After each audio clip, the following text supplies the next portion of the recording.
Introduction. Value for money is a continuum, okay, of the cost-benefit assessment. We will try to explain why, or to what extent it is true what I'm saying. Please remember, any question.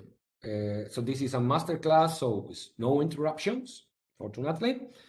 But the idea is that I go through the explanations, and then we will have whatever the time we have to discuss, and I will go through your questions in the chat. So at any time you can plug in the chat, you can upload a question, and the team will collect the questions and bring it to me in a paper by the end of the class, which I expect it will be a couple of hours. Introduction, value for money. Okay, broad concept and definitions. Okay, the CP3P guide says value for money is a general concept and means money spent is worth. Or another way of saying that is describe it in the CP3P guide. The value of the product or service that we receive equals or exceeds the amount spent. So it's worth it to buy this. Okay, this is just consistent with the conventional definitions in Collins, Oxford Dictionary, etc.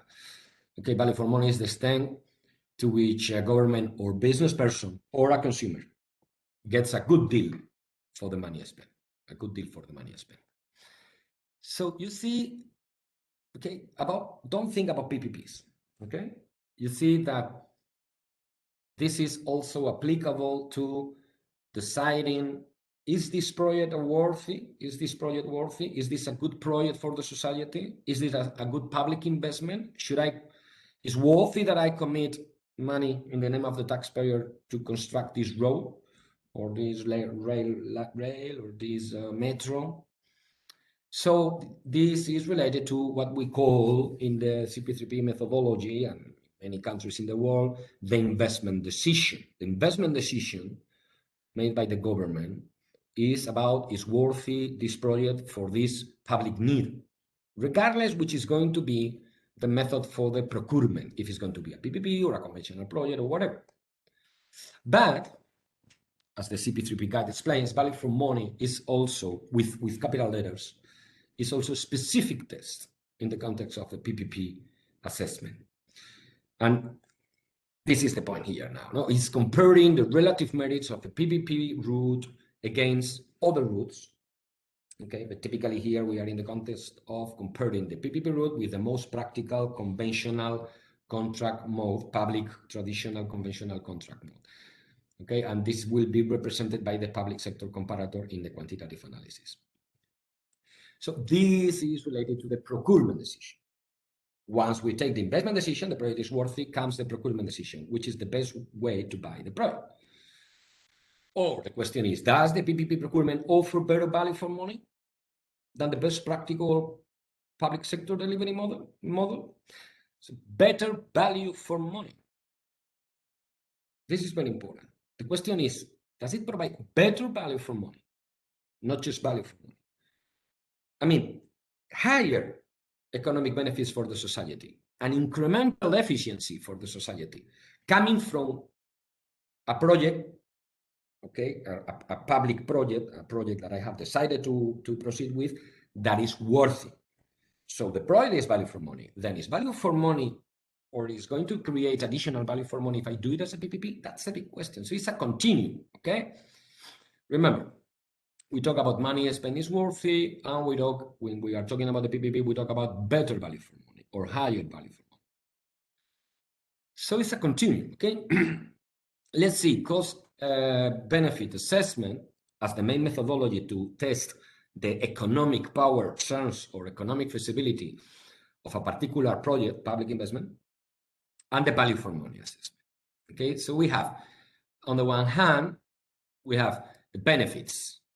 We are in economic analysis terms. So the benefits, okay, that I will need to quantify those benefits. Typically in transportation, time saved, plus lower pollution, and some others, okay? Benefits and indirect cost, externalities. So that is pretty much the economic part of the assessment, okay, in a project. So we have the project is 5, the benefits minus the indirect costs. And we have the PPP project, so the same project under a PPP, and we say, okay, it's the same. We could say another thing, okay, but let's simplify. It's the same benefits minus externalities. But then we have the direct costs, which is directly monetized, okay? It's another story that we, in economic analysis, we need to do some adjustments, okay, for opportunity costs, etc. But this lesson is not about CPA. So we have 5 minus 4 in the project. So is a benefit, okay, is a benefit of 1. And then we have, in the PPP project, the direct cost could be reduced to 3. So you see, the cost benefit is going to increase by 1. So that is the value for money. The relative cost benefit assessment, the relative cost benefit assessment is same costs, same benefits, lower cost by 1 million. That is the value for money. You see, so it's a continuum. We compare 2 contracting options to see which is expected to generate higher value for money. Okay, after having verified that the project is going to generate value for money for the taxpayer, which is the original cost benefit. All right, so I think the example is clear. Value for money is 1 million. But you see that in reality, what we are still doing is working in CBA, even if we are going to ignore the rest of the parameters and concentrate it in financial projections. Remember, we are updating the CBA. Okay. Value for money is a continuum. Let's keep on explaining this. From a very value for money perspective, we go and just think about the project costs. Okay, project costs of the project, 4 million. Project cost of the PPP, the project under PPP, we are saving 3 million. So difference in cost is 1, so 1 million is the value for money. Okay. The reference project cost, which is the PSC, minus the PPP cost, that is the estimated cost savings. That is value for money in value for money assessment. Sorry. Ignore the rest of the things and concentrate in the differences in direct costs. Okay. More. The dangers of the value for money. When we forget that the king is the project. Let's see this project. Okay, a project assessment, public investment. Costs 7, benefits 5, minus 2. Cost benefit is negative. I should not proceed with this project. Let's see in the PPP, as a PPP. Same benefits, lower cost. Still, cost benefit equation is minus 1. I should not proceed with this project. However,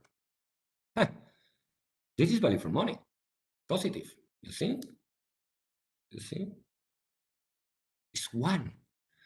So if you just ignore that we are coming from an economic analysis, and that's the first thing that should be done is an investment decision, you could just move forward with this project.